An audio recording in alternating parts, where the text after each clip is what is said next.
네, 오늘도 문학 수업을 시작해 보도록 하겠습니다. 오늘은 지지난번에 배운 그 김소월의 가는 길에 이어서 더 읽어보기 활동을 해보겠는데요. 오늘은 서경별곡이라고 하는 작품하고 그 다음에 서정주의 귀촉도라는 현대시를 공부해 보도록 하겠습니다. 이 작품은 이 온라인 클래스에 탑재해 놓을 테니까 각자 다운받아서 사용해 주시면 좋겠습니다. 서경별곡을 방과후 시간에 제 수업을 들으신 분들은 이미 알고 계신 그런 작품일 텐데 못 들으신 분이 더 많으니까 못 들으신 분들을 위주로 해가지고 천천히 공부를 해보도록 하지요. 자, 이 서경별곡이라는 이 노래는요, 여러분들 고려시대 때 지어진 고려 가요의 일종입니다.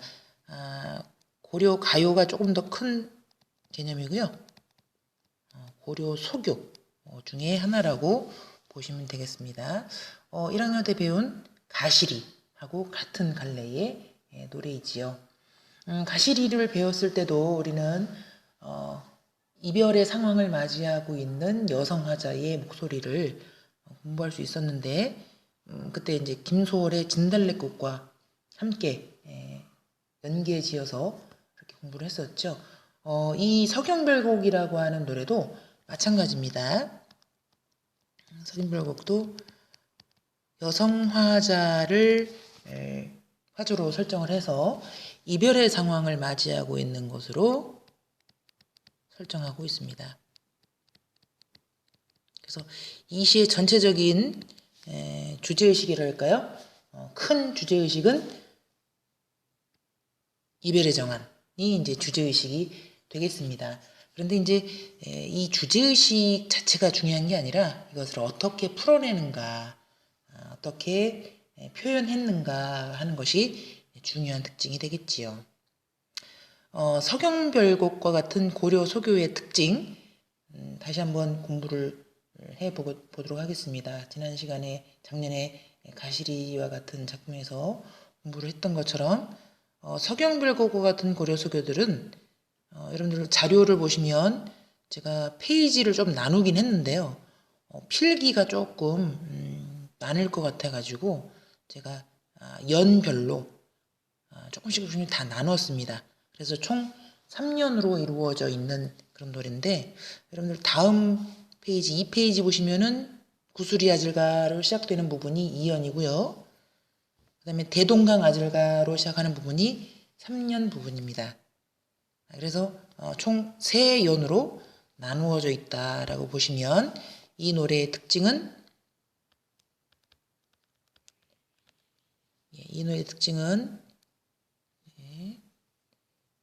분연체를 이루고 있는 것입니다. 분연체 또는 분연체라고 하지 않고 분장체라고 설명하기도 합니다.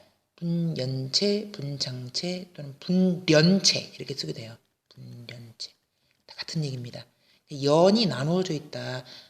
어떤 하나의 한 덩어리로 이루어져 있는 것이 아니라 연이 구분되어 있다라는 것이 특징이겠고요. 이 시를 읽어보시면 서경이 아질가 서경이 서울이 마르는 위 두어렁성 두어렁성 다링들이 닷꼰대 아질가 닷꼰대 쇼성경 고외 마른 위 두어렁성 두어렁성 다링들이 여해무론 아질가 여해무론 칠삼배 바리시고 위 두어렁성 두어렁성 다링들이 괴실한데 아질가 괴실한데 우러검 존니노이다 위 두어렁성 두어렁성 다링들이 계속 반복되고 있는 시어들이 있죠. 첫 번째, 요 아질가 부분. 요 아질가. 요게 지금 두 행마다 한 번씩 반복이 되고 있는데요. 이 아질가는 원래는 이제 감탄사입니다. 감탄사인데, 뭐 이런 거죠. 감탄사인데, 이 시에서는 여음구의 역할을 해주고 있습니다. 여음구. 여러분들 가시리에서의 여음구는 뭐였죠? 가시리 있고 나난. 나난 부분이 나는이라는 뜻이 아니라 운율감을 형성하는 어떤 여음구, 뭐 별 뜻이 없는 여음구 정도가 된다 그랬죠. 그 다음에 이 시에서 계속 반복하고 있는 것이 뭐였죠? 위 두어렁셩 다링들이 이 부분이죠. 지금 2년과 3년에도 계속 반복이 되고 있는데요. 구조를 보시면 요 1행 부분과 2행 이렇게 나누면 각 3행 여기 4행이네요. 그 다음에 5, 6, 7, 8 두 행에 한 번씩 들어가 있는데 이 위 두어렁셩 다링들이는 원래는 북소리를 의성어로 표현한 거예요. 악기 소리라는 거죠. 악기 소리. 여러분들 음악 시간에 왜 굿거리 장단 같은 거 배울 때 덩기덕 덩더러 공기덕 공더러 이렇게 배우잖아요. 그거랑 약간 비슷한 거죠. 그래서 이 북소리를 의성어로 만든 이 부분이 이 시의 전체적인 후렴구의 역할을 해주고 있습니다. 그래서 분연체로 나누어져 있는 이 시는 고려 속의 특징 중에 하나가 바로 이러한 여음구와 후렴구가 존재한다는 것이 큰 특징 중에 하나죠. 그러니까 이 북소리를 의성어로 했다, 후렴구를 사용했다라고 하는 것 자체가 굉장히 음악성이 강한 것이고 운율감을 형성하는데 큰 역할을 하는 것이죠. 가시리에서도 설명을 했지만 굉장히 슬픈 이별의 정원을 다루는 그런 시임에도 불구하고 나중에 궁중의 음악으로 편입이 되면서 이것이 궁중 악으로서 사용해서 왠지 좀 어울리지 않는 위증절과 대평성대 같은 그런 후렴구들이 들어갔다라고 하는 것이 가시리에서의 특징이었다고 한다면 여기서는 태평성대라고 하는 구절은 아니지만 별뜻 없는 북소리인 위부터 다링들이까지의 이 구절이 뭔가 좀 어울리지 않게 그렇게 좀 흥겹죠. 네. 그렇다고 본다면 이 시에서는 여음구 빼고 후렴구 빼면 몇 군데 안 남아요. 내용이 그렇게 크게 남지는 않습니다. 내용을 보겠습니다. 여음구 다 빼고 후렴구 다 빼고 본문 부분만 보도록 하지요. 자, 서경별곡이라고 하는 제목과 관련된 이 서경.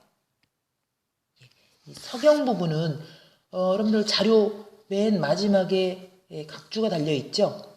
각주 부분에 보시면은 지금의 평양에 해당하는 행정구역이다 그랬지.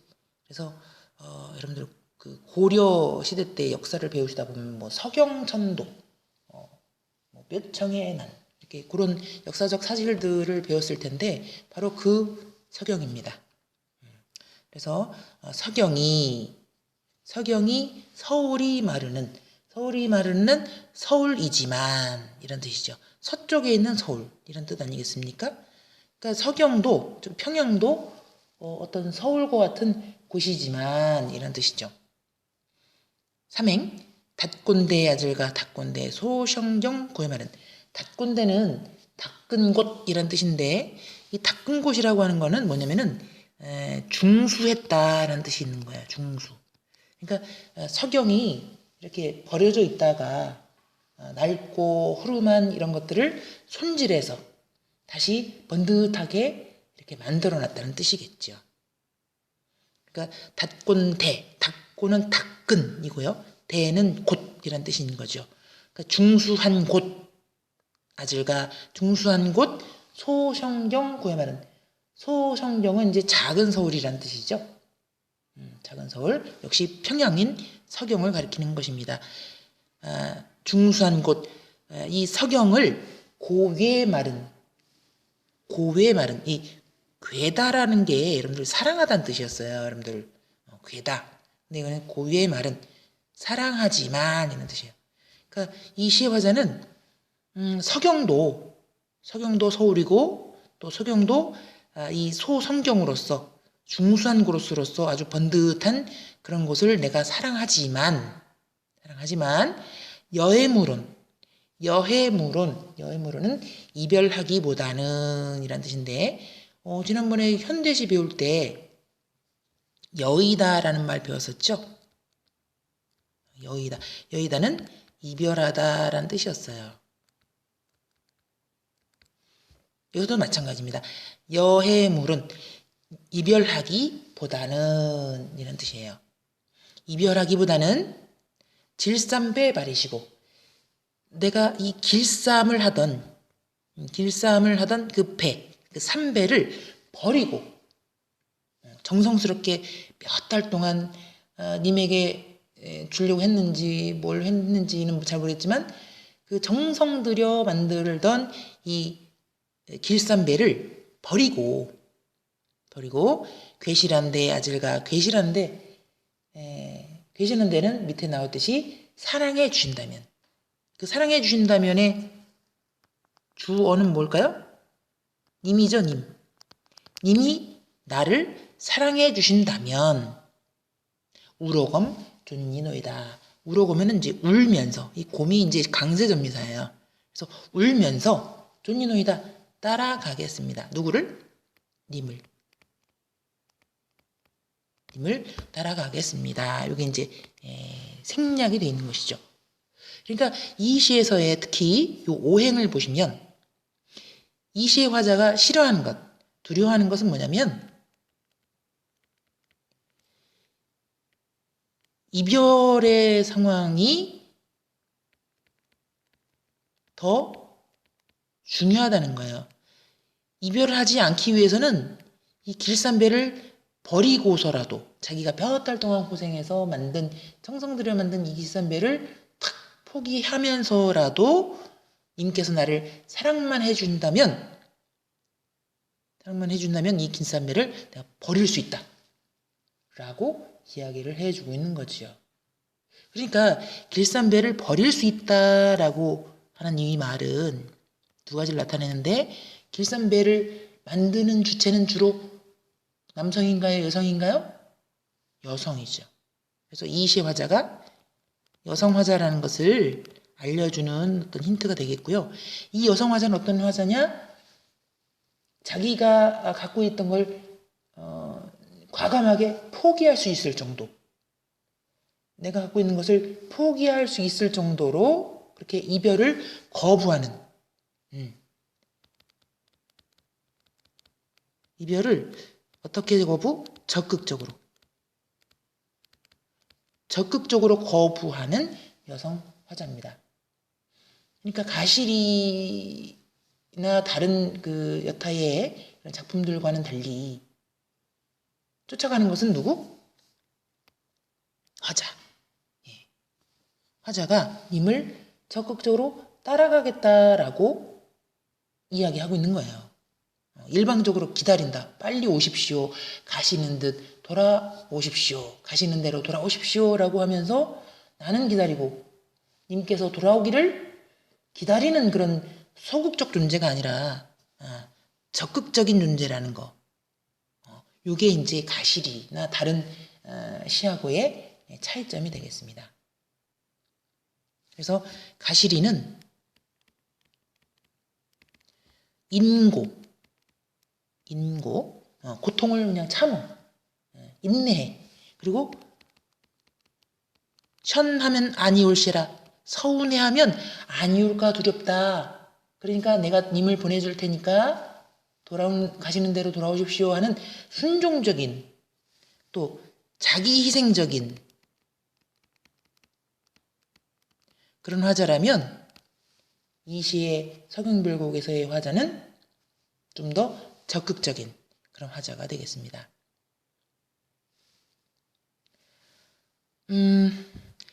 운율에 대해서 지적을 안 했는데 아질과 빼고 위 두어렁청 부분 후렴구 빼고 하면 어떻게 됩니까?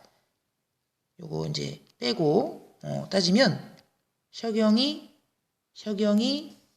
서울이 마르는 삼음보를 이루죠. 그래서 전체적으로 삼음보 율격을 이루고 있습니다. 삼음보 율격 약간 민요적인 거죠. 일상의 어떤 백성들이 부르던 민요체가 삼음보 율격인 거죠, 그죠? 가는 길에서도 여러분들 지적을 했습니다. 가는 길에서는 삼음보의 7호 쪽, 7호 쪽에 삼음보를 했는데 7호 같지는 않고, 그죠? 네, 7호 같지는 않은데, 자, 닭곤대 아질가, 요 아질가 빼고, 닭곤대 쇼성경 고의 말은 여의물은 아질가 여의물은 실삼배 발이시고 이런 식으로 나누죠. 그래서 뭐 336 이렇게 나누나요? 337이나 336 이렇게 나누는데 여기서 이제 7호조라고 하기에는 조금 무리가 있죠. 그죠?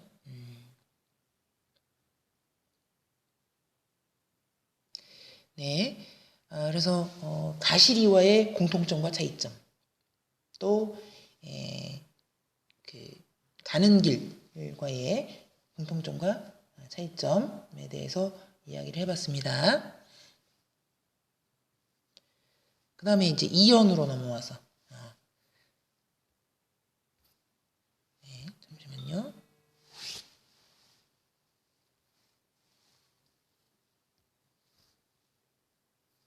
네, 이연으로 넘어오도록 하겠습니다.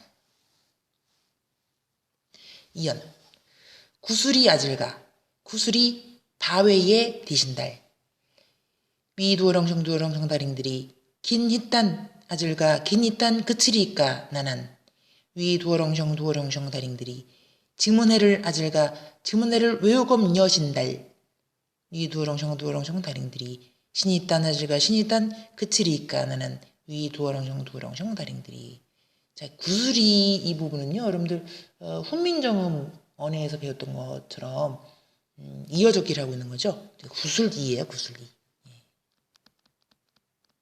구슬이 아들과 빼고 구슬이 바회에 디신달 바회는 바위죠. 바위.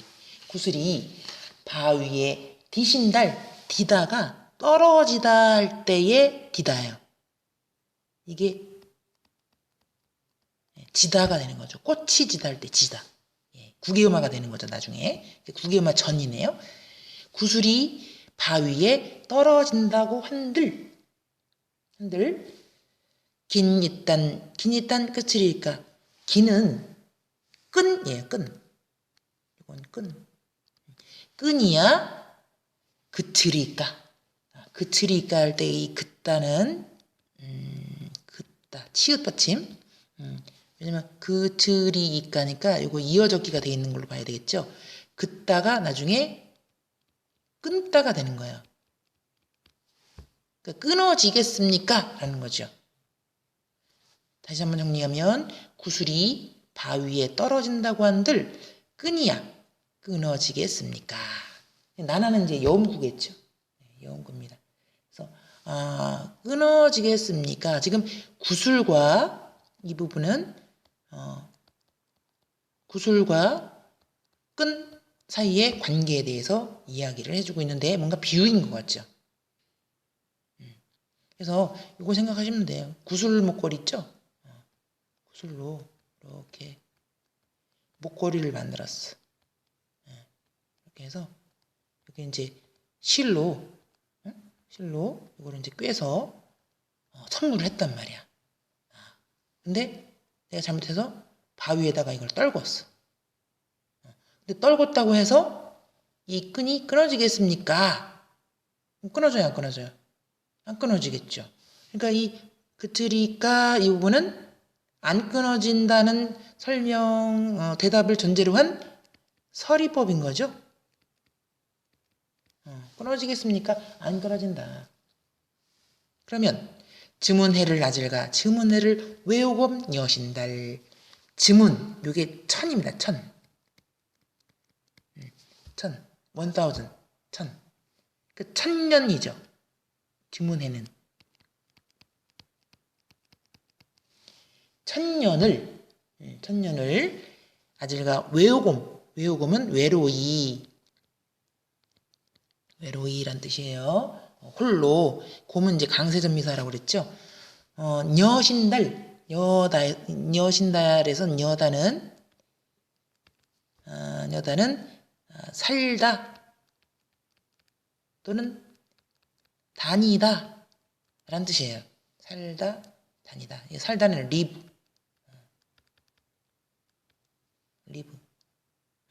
그래서 천년을 외로이 살아간다고 한들, 여기서 천이 지문이면 백은 뭘까요? 백은 온이에요. 온. 요게 백이에요. 옛날에 순수 우리말.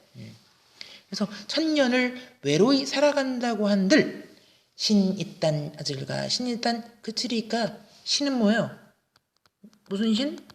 믿을 신. 믿음이죠. 믿음이야 끊어지겠습니까? 그럼 무엇에 대한 믿음? 누구에 대한 믿음? 바로 님에 대한 믿음인 거죠. 또는 나와 님 사이의 믿음. 나와 님을 끈끈하게 연결되는 나와 님 사이를 이어주는 그 믿음이야 끊어지겠습니까? 역시 사리법적인 거죠. 그러니까 지금 외로이 산다라고 한다는 것은, 외로이 살아간다는 것은 지금 현재의 이별 상황을 이야기하고 있는 거죠. 이 이별 상황이 천년이 간다고 하더라도, 천년이 지속된다고 하더라도 님에 대한 믿음 또는 사랑이야 없어지겠느냐라는 그런 뜻인 거죠. 그렇다고 한다면 이 시에서 구슬과 끈 사이에 그 성립하는 것은, 구슬은 뭐겠어요?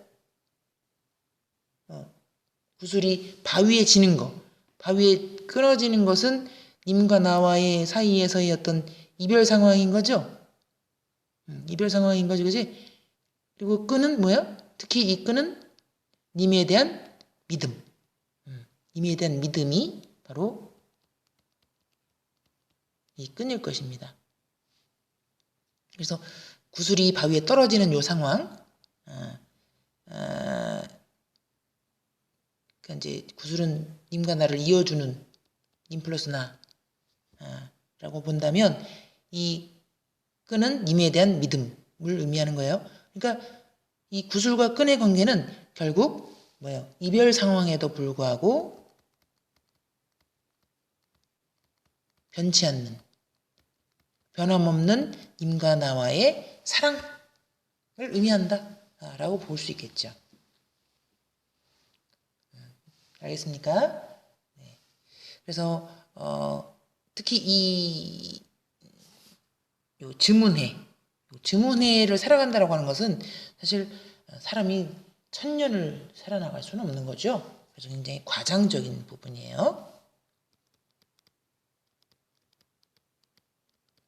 그래서 이렇게 과장적인 숫자를 사용해 가면서 결국 강조하고자 하는 것은 님과 나와의 어떤 변함없는 영원한 사랑 같은 것들을 강조하고 있는 것인데, 근데 문제는 뭐냐면은 이 부분이, 요 이연 부분은요,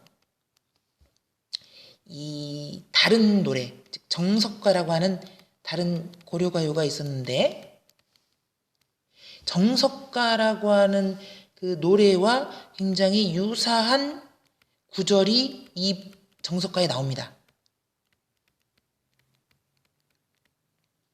정석가라고 하는 구절이 거의 비슷해요. 그 얘기는 뭐냐? 서경별곡이 정석가에 영향을 주었든, 정석가가 서경별곡에 영향을 주었든, 그 관계, 선후 관계는 그 누구도 사실은 단언할 수는 없어요. 하지만 이 부분이, 이 이연 부분이 굉장히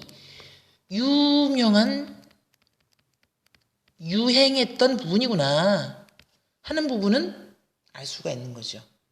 그러니까 이 부분을 누가 갖다 썼든지 간에 그 민간에서 전해져 오는 노래였다가 여기저기서 차용을 해가지고 이 노래를 만들었거나 정석가의 작가가 이 노래를 만들었거나 했다는 얘기죠. 선후 관계는 분명치 않습니다. 그래서 이 이연 부분, 구슬이 바위에 떨어진다고 한들 이 이연 부분이 고려시대 때 굉장히 사람들 사이에 유행을 했던 그런 노래라는 거. 아까 민요적이라고 말씀드렸잖아요. 민요가 뭡니까?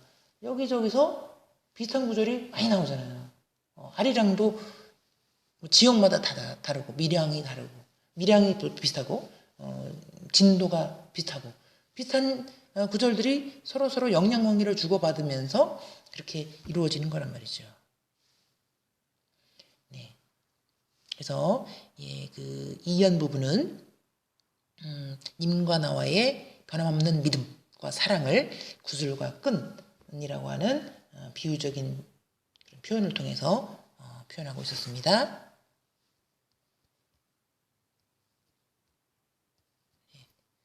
3년으로 넘어가 보도록 하지요.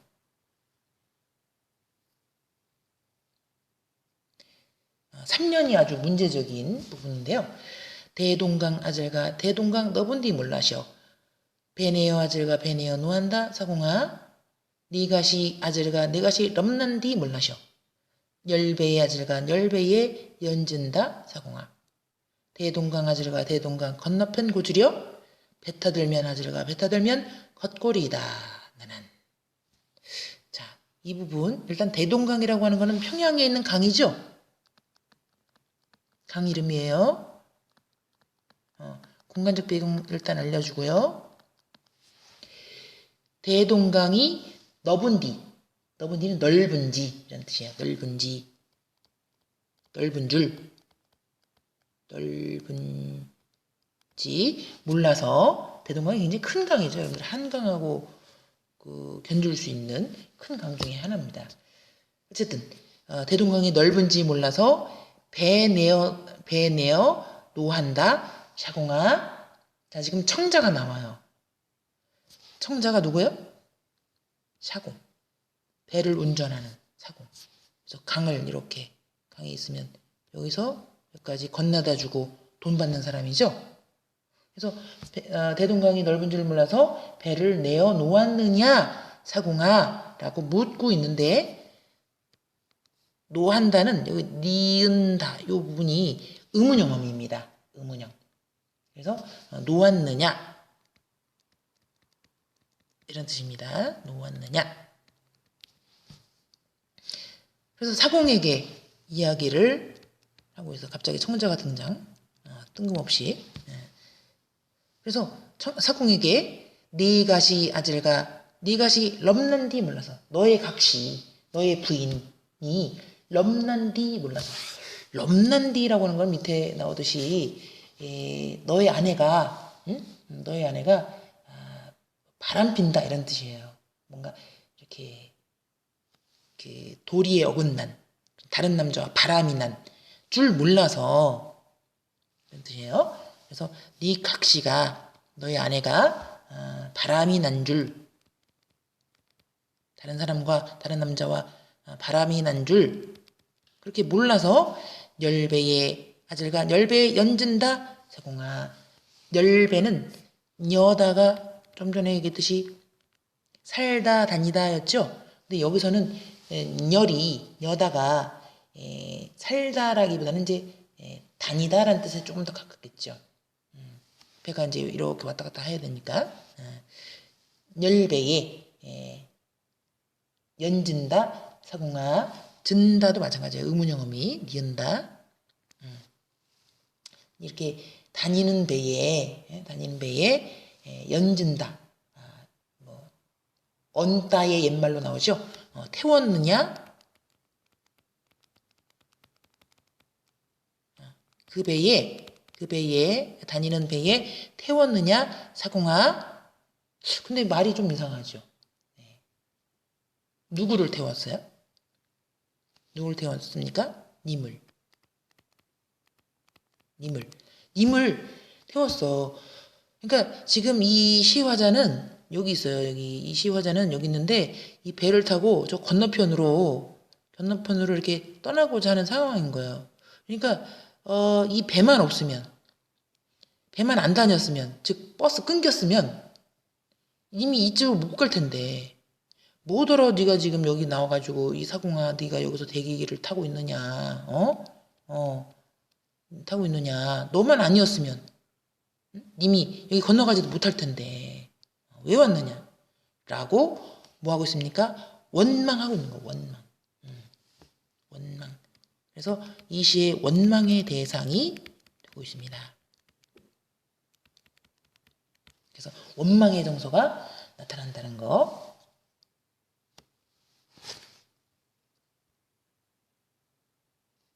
그러면서 뭐라고 얘기했냐면 사공한테 대동강아지가 대동강 건너편 고질이요. 대동강의 건너편에 있는 고질. 고질이요. 꽃을이라는 뜻인데 이게 꽃이 원래 꽃이란 뜻이었어요. 이게 나중에 꽃으로 바뀌게 되죠. 대동강 건너편에 있는 꽃을 배 타들면 아질까 배 타들면 겉꼬리이다 나는. 배를 타고 들면 배를 타고 가면 꺾을 것입니다. 무엇을? 꽃을. 이게 무슨 뜻인가요? 무슨 뜻이에요? 꽃이라고 하는 건 뭐 지금은 그렇게 비유하는 사람이 많지 않지만 꽃은 대개는 여성을 비유할 때 많이 쓰죠. 여성을. 이렇게 꽃처럼 아름답네 그러잖아요. 그런데 이 꽃은 어떤 꽃이냐? 대동강 건너편에 있는 꽃이잖아요. 그러니까 자기는 아니요. 자기는 아니에요. 다른 여성인 거죠. 나 외에 다른 여성. 그러면 이 여성을 어떻게 해요? 님께서 배를 타고 가면 이 여성과 만나겠죠? 그러니까 이 꽃을 꺾는다는 얘기는 다른 여성과 님이 만나는 얘기예요. 이게 조금 야한 느낌이 있는 그런 시어죠. 꽃을 꺾는다라고 하는 것은 이제 남자와 여자의 어떤 관계 속에서 일어날 수 있는 그런 일들을 암시하고 있는 것인데 명확하게 얘기하고 있지는 않지만 어쨌든 이 꽃을 여기서는 시의 화자, 시적 화자인 여성 외에 다른 여성으로 보고 있으면서 이 님이 대동강을 건너서 다른 여자를 만날 것이다라는 그런 것을 이제 암시하고 있는 구절이라고 볼 수가 있겠습니다. 그러니까 이 부분은 뭐야? 님을 믿는 거야, 안 믿는 거야? 못 믿는 거죠? 못 믿는 거예요. 바람날 거라는 거잖아요. 그런데 이 바람날 때에 이런 상황을 만들어주는 애는 누구야? 사공이잖아요, 사공. 얘만 없었으면은, 님께서 가지도 못할 텐데, 우리 님이 바람나는 건 다 누구 탓? 사공 탓. 근데 사공에게 뭐라고 얘기했냐면 아까 너의 각시가 바람이 난 줄 몰라서 여기 와 있느냐 빨리 집에 가봐라 이 말이야. 근데 아까 이전에서는 뭐라고 그랬죠? 천년이 가도 믿음이 안 깨진다며. 변함없는 사랑이라며. 그러니까 이게 앞뒤가 안 맞는 거예요. 일관성이 없어요. 일관성이 없어. 그래서 이게 여러 유행하는 가사들을 여기저기서 좋은 가사들을 이제 조합을 해서 쓰다 보니까 이런 식으로 약간 불일치가 발생하는 거죠. 2년과 3년이 불일치하는 거죠. 그래서 뜬금없이 사공이 나와가지고 원망을 하질 않았나? 또 님을 의심하고 믿지 못하는 이런 화자의 발언이 등장하질 않나? 그래서 이 시는 전체적으로 봤을 때 이별의 상황에서 님에 대한 어떤 믿음을 드러내는 부분도 있고 이렇게 믿지 못하는 부분도 있고 원망의 감정이겠죠, 이것도 사실은. 님에 대한 원망, 또 사공에 대한 원망. 사실 사공이 무슨 죄가 있겠어요. 먹고 살려고 그러는 건데 괜히 애꿎게 뭐라고 하는 거죠. 사실은 이제 사공을 원망하지만 속으로는 이제 님을 원망하는 거죠. 그래서 어쨌든 이러한 그 서경별곡의 어떤 내용을 살펴봤습니다.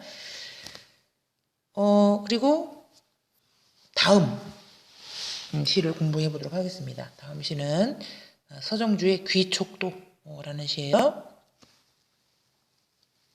이 귀촉도라고 하는 시는 서정주라고 하는 우리 유명한 현대 시인 중에 한 사람이죠.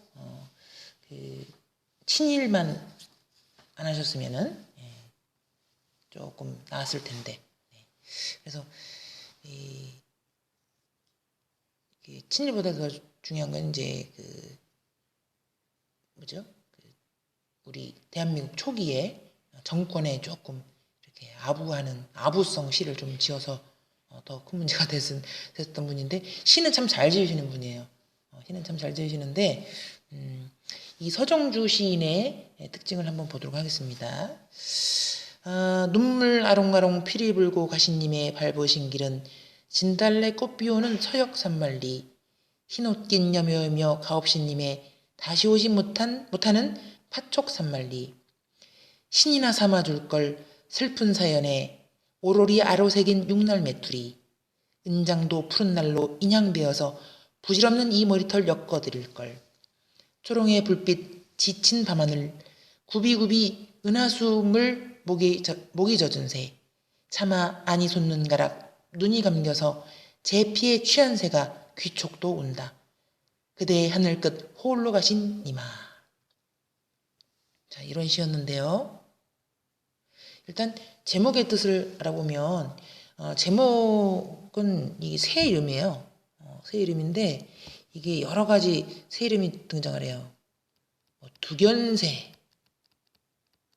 그러기도 하고 또 자규 그러기도 하고 불력위 이렇게 부르기도 합니다. 두견새, 자규, 불력위. 그런데 이 그 새 이름들을 좀 알아둘 필요가 있어요. 기억을 해둬야 돼요. 이 귀촉도 또는 두견새는 이 자체가 한의 정서를 나타내는 새예요. 여러 새가 아니라 같은 이름의 새인데 그래서 한의 정서를 나타내는데 왜 그러냐면 이 귀촉도 할 때 촉자가 촉나라 할 때 촉자거든요. 귀촉도라는 이름을 가지게 된 데는 그 사연이 있어요. 전설이 있어. 그 총나라 아시죠? 총나라. 총나라에 망제라는 분이 계셨는데 이 망제가 황제하다가 이제 쫓겨났어. 쫓겨났는데 쫓겨난 뒤에 총나라를 너무너무 그리워한 거예요. 그래서 너무너무 그리워하다가 죽게 됐어. 죽게 됐는데 죽은 뒤에 뭐가 됐어요? 새로 환생을 한 거지. 그래서 새로 환생을 해가지고 뭐가 됐냐면은 귀촉도가 된 거죠. 그러니까 총나라로 돌아간다 이런 뜻인 거거든요. 그러니까 그 총나라로 돌아가고 싶어하고 막 그 피를 토하고 이렇게 죽은 새인데 그 총나라에 대한 어떤 그리움을 상징하는 그런 새다라고 보시면 되겠고 그 자체가 이 새 자체가 한의 정서를 나타내는 그런 새입니다. 그런데 이 시는 나라를 그리워한다라기보다는 이제 개인의 정서를 드러내는 거예요. 이 시에서의 개인의 정서는 뭐냐면은 이 시도 아까 말씀드렸듯이 그 이별의 정환을 다룬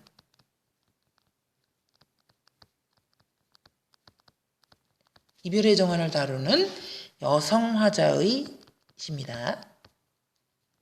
공통점이지요. 예, 여성 화자의 시예요. 그 여성 화자라고 하는 건 이제 뒤에 그 증거가 나옵니다.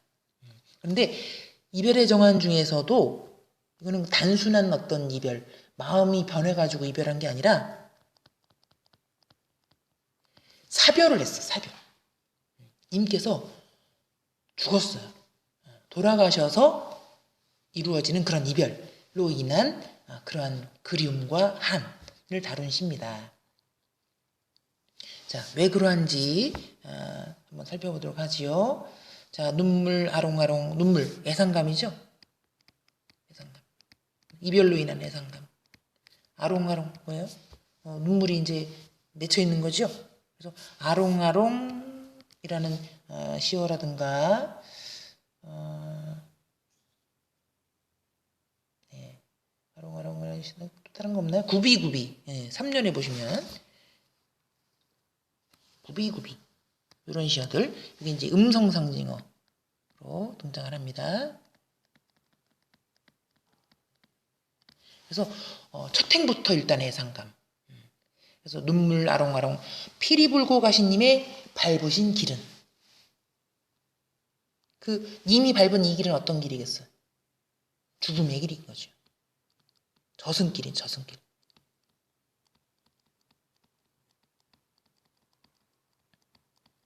저승길로 가신 거야. 그래서 그 길은 진달래 꽃 비오는 서역 산만리. 일단 서역이라는 말을 다쳤네요. 죄송합니다.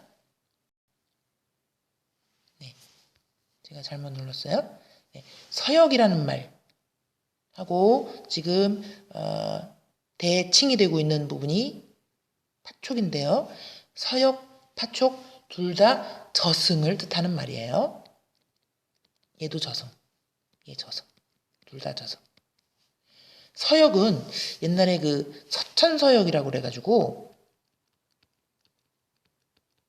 서천서역이라고 해가지고 중국을 기준으로 보면 중국 우리나라가 이렇게 있고 우리나라 이렇게 있고 일본 이렇게 있잖아요. 이 중국의 입장에서 보면은 이 서쪽 지방에 뭐가 있습니까? 인도가 있잖아요. 인도. 이 인도가 말하자면은 저승세계를 상징하는 곳이었어요. 그래서 서천 또는 서역 그러면 지리적으로는 인도지만 사실상은 저승이라는 거지. 게다가 우리나라 더 멀잖아요. 더 멀어. 무진장 멀어. 여기 가려면 이제 갈 수도 없지만 무진장 멀죠. 근데 그 거리감을 뭐로 나타내? 산만리. 자, 이렇게 숫자가 나오면 뭐다? 뭔가 그 어떤 감각을 더 증대시키는 거였죠. 증대시키는 거예요. 산만리니까 거리니까 나와 저승 간에 또는 이승과 저승 간의 거리감을 더 멀게 느껴지게 하는 것이고 그 이승과 저승 간에 뛰어넘을 수 없는 이 한계, 뭔가 극복할 수 없는 이 한계를 산만리라고 하는 숫자로 드러내고 있는 거예요. 극복 불가능. 산 사람이 저승에 갈 수 없고 저승에 간 사람이 이승에 올 수가 없잖아요. 그러한 거리감과 단절감을 산만리라고 하는 시어로 등장시키고 있는 것이지요. 그래서 이 시는 저승을 나타낸 서역과 파촉 그리고 산만리라고 하는 시어를 반복하고 있는 거죠. 그래서 이 시에서의 시어 반복은 운율감뿐만 아니라 이러한 이승과 저승 간의 극복할 수 없는 거리감을 강조하고 있는 것입니다. 그러면 진달래꽃비는 뭐야? 진달래꽃하고 비슷한 거예요. 진달래꽃에서 그 진달래를 이렇게 뿌리잖아요. 불교의 산화공덕을 생각나게 하죠. 그런데 그 꽃비니까 이게 꽃이 떨어지는 거죠. 후두둑 떨어지는 거지. 그래서 진달래꽃비는 어떤 진달래꽃이라는 시에서도 그렇지만 그 자체가 애상감을 드러내는 한의 정서를 드러내는 그런 소재가 됩니다. 진달래꽃 피오는 서역산만리. 흰옷깃 여며여며. 그러니까 흰옷깃도 이게 저승 세계로 갔음을 의미하는 거죠. 우리가 죽으면 뭐 입어요? 수의를 입잖아요. 죽은 사람이 입는 옷.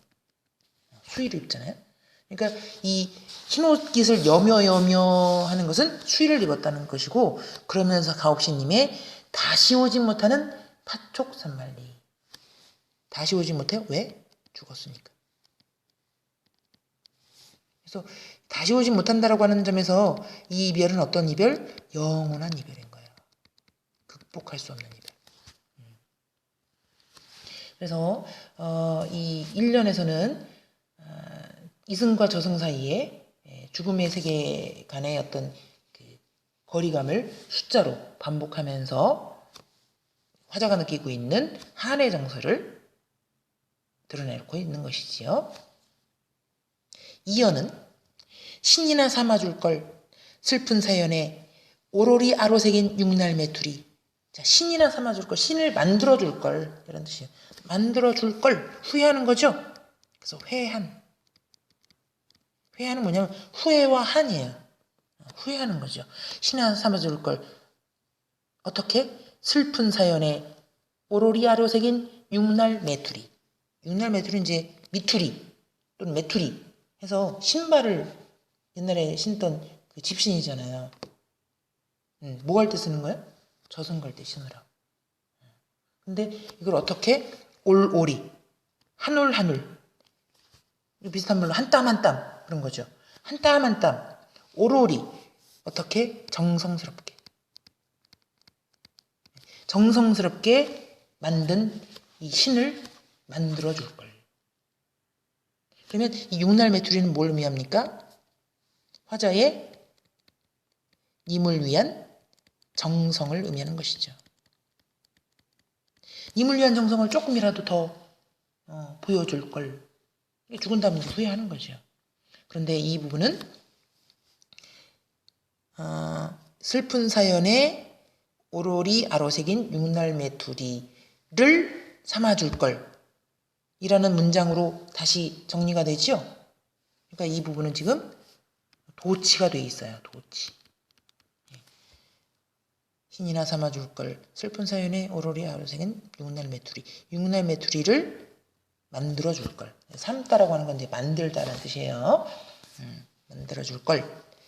은장도 푸른 날로 인양 베어서 부질없는 이 머리털 엮어드릴 걸. 은장도 누가 쓰는 겁니까? 여성. 여성이죠. 그래서 이 시의 화자가 여성 화자라는 것을 단적으로 드러내는 것이죠.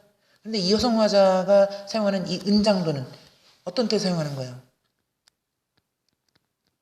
절개를 지키려고 또는 님에 대한 사랑을 지키려고 사용하는 거 아니겠습니까?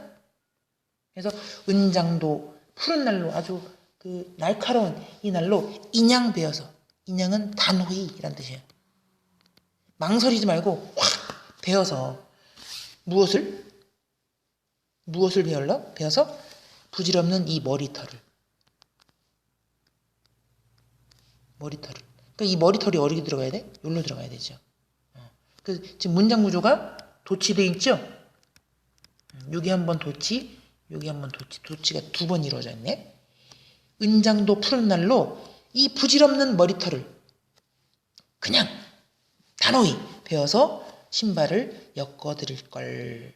역시 회한이 남는 거죠. 근데 부질없는은 왜 부질없어요? 부질없는은 이 머리털을, 고운 머리털을 길러서 보여줄 사람이 없네. 보여줄 사람이 없어요. 이미 안 계시기 때문에 너 참 머리털이 곱구나, 머리 모양이 예쁘구나 이렇게 칭찬해주고 보아줄 사람이 없어. 그러니까 부질없는 거예요. 그래서 이 머리털을 그냥 베어서 만들어 드릴 걸, 신발이라도 만들어 드릴 걸 이라고 했는데, 이 머리털이라고 하는 거는 특히 이 머리털은 끊임없이 자라잖아요. 잘 때도 자라고 그냥 깨어있을 때도 자라고. 그러니까 님이 죽은 이 상황과는 대비되게 이 머리털은 생명력과 관련돼 있어요. 생명을 상징하는 거예요. 그래서 이 부분은 이어는 어떤 시의 화자가 느끼고 있는 사랑의 회한 또는 뭐 탄식 이런 정도로 해석을 할 수가 있겠네요. 또 한 가지만 더 지적하자면 푸른 사연의 육날 메투리 이렇게 연결이 되죠. 그래서 요 푸른 사연에라고 하는 관형어는 지금 문장 끝에 나와 있는데, 행의 끝에 나와 있는데 이게 뒤에 행에 연결이 되죠. 그래서 이 부분에 행간 걸침이 되어 있습니다. 이렇게 관형어가 끝에 나오진 않죠. 뒤에 무슨 말이 이렇게 나와야 되는데 나오질 않고 바로 다음 행으로 넘어가고 있죠. 3년 초롱의 불빛 지친 밤하늘. 자, 초롱의 불빛 지친 밤하늘 구비구비 은하수물 이렇게 돼 있는데 여러분들 요거 좀 수정하겠습니다. 여기 자료가 조금 부정확한 것 같아요. 은한물 또는 은하수죠. 은하수물 하면 요 수하고 물이 겹치잖아요. 예, 중첩이 되죠. 그러니까 이 부분을 구비구비 은한물 목이 젖은 새 하든가 구비구비 은하수 목이 젖은 새 하든가 해야 되는데 자료가 부정확한 것 같습니다. 여러분들. 어쨌든 초롱이라고 하는 건 뭐냐면은 그 밖에 초롱불 문 밖에 걸어놓는 그런 불을 의미하는데 그걸 왜 걸어놓냐면 밖에 나갔던 사람이 이 불빛을 보고 돌아오라고. 그러니까 이 초롱은 그 자체가 기다림의 정서를 남시하고 있는 거예요. 누굴 기다려? 님을. 초롱의 불빛 지친 밤하늘. 지친 밤하늘. 그러니까 기다리느라고 지친 거죠. 애타는 기다림. 언제 돌아오시나. 애타게 기다리는데 지금 지친 밤하늘 지금 감정이입이 돼 있죠. 밤하늘에 나의 어떤 그 애타는 심정이 이입이 되어 있습니다. 구비구비 은한물 목이 젖은 새. 자, 은하수는요 다른 시에서도 마찬가지지만 이게 견우직녀 설화하고 견우직녀 설화를 연상을 시켜요. 견우직녀 설화를 간단하게 다시 한번 회상해 보면 견우하고 직녀하고 사귀었는데 직녀가 옥황상제의 딸이죠. 그래서 옥황상제가 중간에 은하수를 쫙 만들어 놔가지고 견우하고 직녀가 못 건너게. 근데 하루 1년에 한 번씩 만날 수 있어요. 언제? 7월 7석에. 까마귀하고 까치가 이렇게 다리를 만들어주면 이 중간에서 만날 수가 있는 거죠. 만날 수 있는 거죠. 그게 7월 7석이잖아요. 그래서 그 눈물이 이렇게 내리면 그게 이제 비가 된다라는 것인데 은하수는 그래서 단절감이나 장애물을 의미하고 있습니다. 단절감, 님과 나 사이에 장애물을 의미해요. 장애물.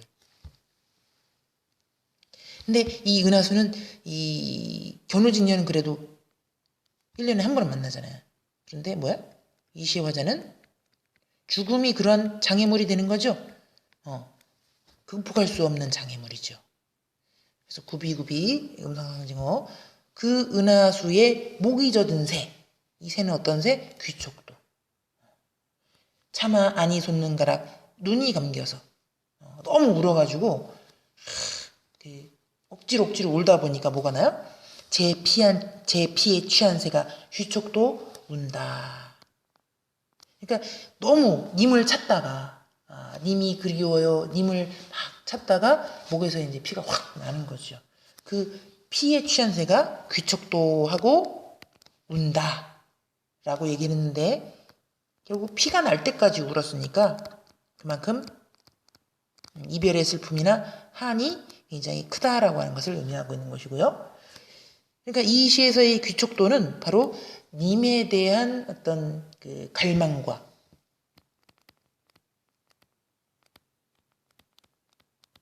님에 대한 갈망, 또 이별의 슬픔, 이별의 정한을 새로 표현한 것인데 그 새라고 하는 객관적인 상관물로 표현하고 있다는 하는 것이지요. 화자가 지닌 님에 대한 갈망, 이별의 정한을 이 귀촉도라고 하는 새로 객관적으로 드러내고 있다. 그대의 하늘 끝 홀로 가신 이마. 하늘 끝은 어디예요? 저승. 하늘의 끝에 있는 저승. 홀로. 이거 이제 시적 허용이죠. 그대의 하늘 끝 저승으로 홀로 가신 이마. 홀로 갈 수밖에 없죠. 모든 사람은 혼자 가는 거예요. 같이 갈 수가 없어요. 그리고 서로 헤어지게 되면은 그 이승과 저승 사이에 거리가 있기 때문에 만날 수가 없는 거죠. 그러니까 홀로 가신 니마 이 부분은 님과 나와의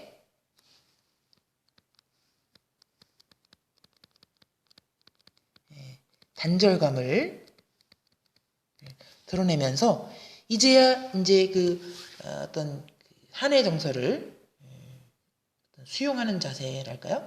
그런 자세가 조금 들어있는 것이죠. 그대의 하늘 끝 홀로 가신 이마 이제 다시는 만날 수가 없겠구나라는 걸 어느 정도는 인정하고 받아들이고 있는 부분이라고 볼 수 있겠습니다. 어쨌든 이 시는요, 전체를 봤을 때 어떤 사별한 임과의 이별의 정한을 다루고 있는 것인데 주제 자체가 이렇게 특이한 건 아니죠.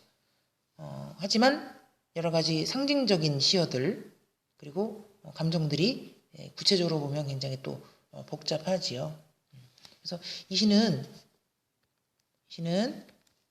한의 정서를 다루었다는 점,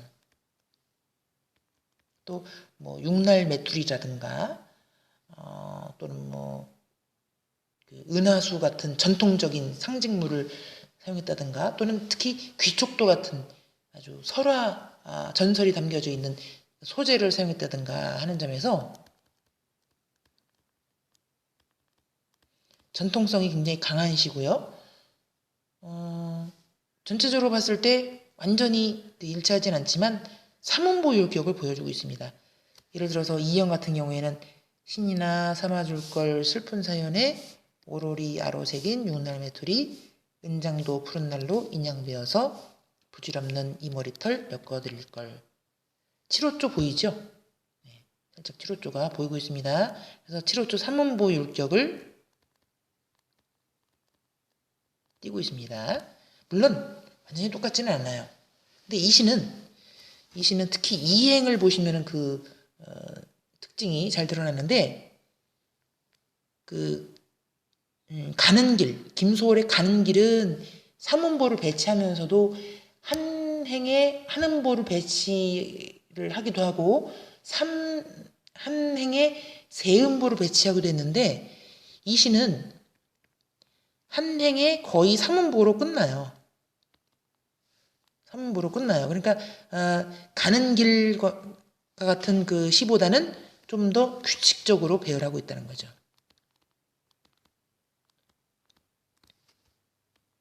그래서 이 시의 정서, 소재, 율격 이런 것들이 다 이 시를 전통적으로 만들고 있는 요소들입니다. 자, 오늘 여기까지 공부를 해보았습니다. 아주 긴 시간 고생을 많이 하셨습니다. 여러분들 들어주셔서 감사합니다.